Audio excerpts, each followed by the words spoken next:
Hello everyone. आज हम जो तैयारी करेंगे, सबसे पहले हमने बताया था कि बीपीएससी टीआरई 4 के नोटिफिकेशन के रिगार्डिंग कि इसका नोटिफिकेशन कब तक आएगा। तो अब होली के आसपास इसके नोटिफिकेशन के बारे में बताया जा रहा है, वो मैं इससे पहले वाले वीडियो में आपको बता चुकी हूँ। जैसा अब हमने बताया था आपको कि हम आगे बीपीएससी की जैसे कि पहले एग्जाम में तैयारी कराई थी, ऐसे ही हम कराएंगे। तो सबसे पहले जो सब्जेक्ट हमने बीपीएससी टीआरई 4 के लिए लिया है आपकी तैयारी के लिए, ताकि आप टेस्ट को बिल्कुल क्लियर कर सकें, तो वो है हिंदी। क्योंकि हिंदी एक ऐसा सब्जेक्ट है बीपीएससी के अंदर, टीआरई के अंदर, जो कि सभी वर्ग में आता है। वर्ग की बात करें हम 1 से 5 में भी आता है, 6 to 8 में भी आता है, और 9 to 10 में भी आता है, और 11 से 11 से 12 में भी आता है। यानी कि वर्ग 1 से लेके 12 तक हम बात करें तो हिंदी आता है क्वालिफाइंग। जो क्वालिफाइंग तो है ही है सभी, और उसके अलावा जिनका मेन सब्जेक्ट के तौर पर है वहां पर भी है। तो हिंदी आपका समझ सकते हैं कि बीपीएससी टीआरई को क्रैक करने के लिए एक बहुत इंपॉर्टेंट सब्जेक्ट है। ऊपर से ये हमारी खुद की एक भाषा है, तो इसमें हमारा जो 30% इसका हमारा है कि क्वालिफाइंग का हमें इसमें लेनी है। तो अगर आप इस तरीके से तैयारी करते रहे तो आप मुझ पे लिखवा लीजिए कि आपके 30 के 30 नंबर पक्के रहेंगे, जो चाहे वो अर्हता वाला हो, क्वालिफाइंग हो, या आपका एज ए कंसर्न सब्जेक्ट रहा हो। ठीक है, तो हम हिंदी के इसमें बिल्कुल स्टेप बाय स्टेप चलेंगे, क्योंकि जो हिंदी का सिलेबस है बीपीएससी में, इससे पहले जो एग्जाम हुए हैं जैसे कि टीआरई 1, 2, 3, उन सभी के आप पेपर उठाइएगा। प्रीवियस ईयर्स के जो पेपर आप उठाएंगे ना, तो उनमें आप क्लियर देख पाएंगे कि किस तरीके के पैटर्न से उन्होंने हिंदी को दिया है। हिंदी को उन्होंने 2 प्रकार से दिया है। देखिए, मतलब साफ सिलेबस में भी लिखा हुआ है, आपने देख लिया होगा सिलेबस में भी। एक तो व्यवहारिक हिंदी आएगी आपकी, एक आएगी साहित्य, मतलब जो साहित्य से रिलेटेड क्वेश्चंस होते हैं व्यवहारिक में, यानी व्याकरणिक जो होगी। तो जो व्याकरणिक का एक कोई लिमिट नहीं दिया हुआ है उसके अंदर, चाहे वो 1 to 5 हो, 6 to 8 हो, 9 to 10 हो, या 11, 12 हो, उसमें कोई एक पर्टिकुलर क्राइटेरिया नहीं दिया हुआ, सब ओवरऑल इस तरीके से है। तो हमें इसकी तैयारी के लिए बिल्कुल नीचे के स्तर से चलना होगा, क्योंकि जब हमारा कंसेप्ट क्लियर होता है ना, तो फिर हम उसमें आप किसी भी प्रकार के क्वेश्चन पूछ लें, उसमें आपको प्रॉब्लम आ ही नहीं सकती। दूसरा होता है, एक आता है अपठित गद्यांश, ठीक है, जिसको हम अनसीन पैसेज बोलते हैं। तो उसकी तैयारी हम आपको बाद में कराएंगे। पहले जो व्याकरणिक है ना, वो इंपॉर्टेंट है, क्योंकि उसके रिगार्डिंग फिर क्वेश्चंस भी हम तैयार करा के आपको देते रहेंगे। तो जो अपठित गद्यांश है ना, उसकी तो इतनी अच्छी टेक्निक है कि उसको ना मैं एक दिन में आपको कवर करा दूंगी, और आपका एक क्वेश्चन उसमें से गलत नहीं जाने वाला अपठित गद्यांश में से। तो सबसे पहले जो है, क्योंकि जो व्याकरण है, व्याकरण एक बहुत बड़ा व्यापक रूप है व्याकरण का, तो उसको हमें समझना होगा। और ऐसे नहीं समझ सकते जैसे कि बहुत से चैनल पे आपने देखा होगा, आज हमने सीधा पढ़ा दिया, संज्ञा पढ़ा दिया, आज हमने सीधा पढ़ा दिया, हम लेके बैठ गए हैं हम संधि। ऐसे नहीं होता है, ये स्टेप बाय स्टेप जिस तरीके से हिंदी का आविष्कार हुआ है ना, उसी तरीके से आपको इसे समझना पड़ेगा, और फिर आपकी हिंदी का किसी भी प्रकार का कोई क्वेश्चन गलत नहीं हो सकता। तो जो सबसे पहले हिंदी की जो जड़ आती है, जिसे हम सोचते हैं कि नहीं इसकी हमें जरूरत नहीं है, वहीं से ऐसे क्वेश्चन आ जाते हैं कि आप सोचेंगे इतना सिंपल तो हम ऐसे अटेम्प्ट नहीं कर पाए। तो इसी उसमें सबसे पहले हमने व्याकरण, जो व्याकरणिक में हमने लिया व्यवहारिक के तौर पर, वो लिया है। आज का हमारा टॉपिक है वर्ण विचार। क्या है? वर्ण विचार। तो जो वर्ण विचार है, इसके अंदर क्या क्या आता है? वर्ण विचार के अंदर सीधी सी बात है, वर्ण आया हुआ है, तो वर्ण विचार क्या है? यह हमारी जो भाषा है ना, उसकी सबसे छोटी इकाई होती है।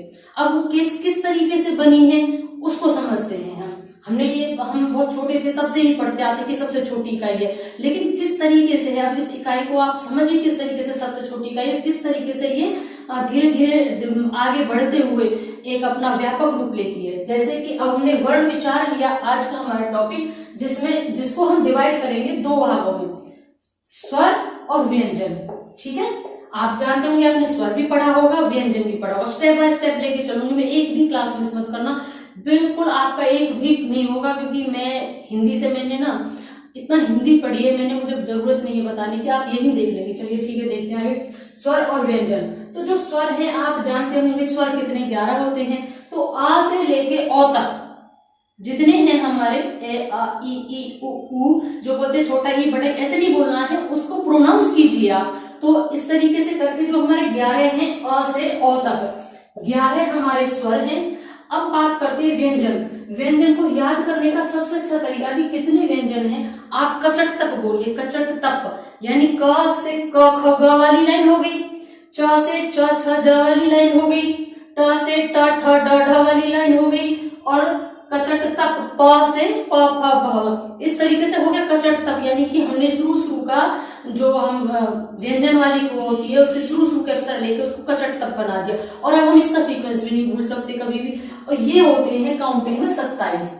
ठीक है, समझ रहे हैं ना आप। स्वर हुए हमारे 11, व्यंजन जो हमने कचट तक के रूप में आपको बोला, कचट तक एक सिद्धांत से याद कर लीजिए, एक फॉर्मूला मैंने तैयार किया है याद करने के लिए। इसमें ना सीक्वेंस गलत होता है ना आप किसी भी व्यंजन को भूल सकते हैं। तो 27 हमारे ये हो गए। अब बात आती है अन्य की। अब अन्य में कौन कौन से होते हैं, ये बहुत प्रश्न आता है कि यार अलावा क्या है ना, ये वो क्या है वो क्या है। तो और देखो है वही वर्ण विचार जिसे हम बहुत छोटा समझते हैं, तो इसके स्वर और व्यंजन के अलावा भी जो हमें तो और भी पढ़ने को मिलती है, वो क्या है फिर, वो है अंतस्थ। सबसे पहले हम लेंगे अंतस्थ। तो अंतस्थ में कौन कौन से वर्ण आते हैं आपके, अंतस्थ में आते हैं या, इधर देखिएगा य र ल और व, ये आते हैं, ये हमारे अंतस्थ में आएंगे। याद करना चाहे याद कर ले, वरना जब समझते रहेंगे तो आपको याद हो जाएंगे, ये बहुत जरूरी है, आते हैं। फिर उसके बाद है ऊष्म। ऊष्म कौन से होते हैं, ऊष्म अगर हम कहें ऊष्म होते हैं श श स ह, ये वाले यानी तीनों सा उसके साथ ह, वो ऊष्म होगा। अब गृहीत एक होता है, गृहीत, गृहीत वर्ण भी होते हैं। गृहीत वर्ण कौन से, गृहीत वर्ण में आपको समझा दूं, गृहीत वर्ण होते हैं जिनको ग्रहण किया हुआ है, समझे, यानी कि कहीं से हमने लिया, जैसे तत्सम तद्भव देशज वेशज, उन पे हम बाद में आएंगे। उसी तरीके से जिसको ग्रहण किया गया है, जैसे कि अ किस तरीके से ऐसे अ बनाया और उसको ऊपर ऐसे किया, तो ये गृहीत ऐसे ग्रहण किया गया है। उसके बाद आता है ज कौन से वाला ज, जिसके नीचे ना वो लगा रहता है, जो उर्दू वाला बिंदी लगी होती है, तो उसको ज नहीं बोलते ज बोलते हैं, तो वो भी गृहीत में है। ऐसे ही है फ के नीचे जो उर्दू वाली बिंदी लगी होती है उसको फ बोलेंगे, जैसे ज फ। तो इस तरीके से ये गृहीत में आएंगे। 3 है ये वर्ण, ध्यान रखिएगा, गृहीत के 3 वर्ण है अ, ज और फ। ठीक है, अब आपके ये भी हो गया, अंतस्थ भी हो गया, ऊष्म भी हो गया, गृहीत भी हो गया। अब रह गया संयुक्त। संयुक्त में भी है, तो जो संयुक्त हैं वो कौन कौन से हैं वो भी हमें याद हुए, छ त्र ग, ये हमारे हैं छ त्र ग और श्र होता है ना, श्रवण वाला, ये 4 वर्ण जो है ये हमारे संयुक्त वर्ण है। ये संयुक्त का मतलब है कि ये स्वर और व्यंजन दोनों से मिलकर बने हुए हैं, और क्ष त्र ग और श्र। ठीक है, इनको किस तरीके से बने वो अगले टॉपिक में बताएंगे, क्योंकि आज हमारा जो टॉपिक है वो केवल हमारा वर्ण विचार है। तो अगर हम वर्ण विचार से भटकेंगे तो आपका जो वर्ण विचार का कॉन्सेप्ट है वो थोड़ा सा हट जाएगा, इसलिए आज हमारा केवल एक ही टॉपिक है, वर्ण विचार। आई होप आप अच्छे से समझ रहे होंगे। वर्ण विचार में हम स्वर से चले, व्यंजन से चले, स्वर कितने थे, व्यंजन कितने थे, किस तरीके से हम कचट तक के माध्यम से याद कर सकते हैं। अन्य में आता है अंतस्थ य र ल व, फिर आता है ऊष्म जिसमें तीनों शाख के साथ ह होता है, गृहीत में 3 वर्ण है अ, ज और फ, और संयुक्त में छ त्र ग और श। अब और भी बच जाता है आयोगवा, जिनको हम आयोगवा बोलते हैं। वो कौन कौन से आयोगवा, अब तो आपने सुने तो होंगे, लेकिन ये बहुत ज्यादा क्वेश्चंस आते हैं आयोगवा वाले कि आयोगवा क्या है। तो आयोगवा में होते हैं अनुस्वार, अनुनासिका और विसर्ग।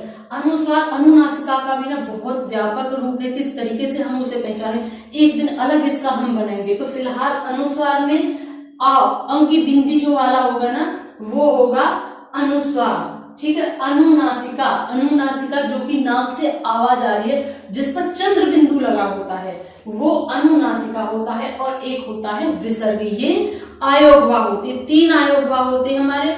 आई रिपीटेड वंस अगेन, 1 अनुस्वार, 2 अनुनासिका एंड 3 विसर्ग। विसर्ग आप जानते होंगे, किसी भी वर्ण, व्यंजन, स्वर, इनके पीछे जो हम 2 बिंदी लगा देते हैं उसको हम विसर्ग बोलते हैं। तो वर्ण के पीछे जो हम लगाते हैं विसर्ग वो आयोगवा है। तो इस तरीके से आज हमारा पहला वर्ण विचार जो है एक तरीके से कंप्लीट नहीं करेंगे, लेकिन उसका जो बेसिक था मुझे लगता है क्लियर हो गया होगा। इससे संबंधित आप एक भी प्रश्न गलत नहीं कर सकते, क्योंकि अंतस्थ, उष्ण, गृहीत ये बहुत पूछे जाते हैं। और टाइप क्या होता है प्रश्न पूछने का मैं आपको बता देती हूँ। ये लिखा आ जाएगा कि श, शेर वाला श, ये कौन सा वर्ण है, और ऑप्शंस में होंगे आपके अंतस्थ, उष्ण, गृहीत और संयुक्त। तो आप कंफ्यूज होंगे कौन सा, लेकिन आपने अगर इसे जैसे मेरी वीडियो के साथ पढ़ा है तो आप कभी नहीं भूल सकते। बाकी कुछ कंफ्यूजिंग लगता है या कुछ भी डाउट लगता है, आप कमेंट सेक्शन में पूछिएगा। अगली क्लास हमारी इससे नेक्स्ट बिल्कुल अगले स्टेप पर होगी। जिस तरीके से हमारी हिंदी ने विकास किया है, उसका उद्भव हुआ है, उसी संदर्भ में हम आपको आगे चलेंगे, क्योंकि मैंने बीपीएससी टीआरई के सभी पेपर देखे हैं जिसमें जिस तरीके का पैटर्न आया है वो यहीं से फॉलो हो रहा है, और इसी तरीके से हम आगे बढ़ते रहेंगे, चाहे 1 to 5 का हो, 6 to 8 हो, 9 to 10 हो, 11 या 12 हो। ठीक है, तो बने रहिएगा, चैनल जरूर सब्सक्राइब कर लें, लाइक कर लें, क्योंकि हमें भी प्रोत्साहन मिलेगा और आपको भी हेल्प मिलती रहेगी। Thank you.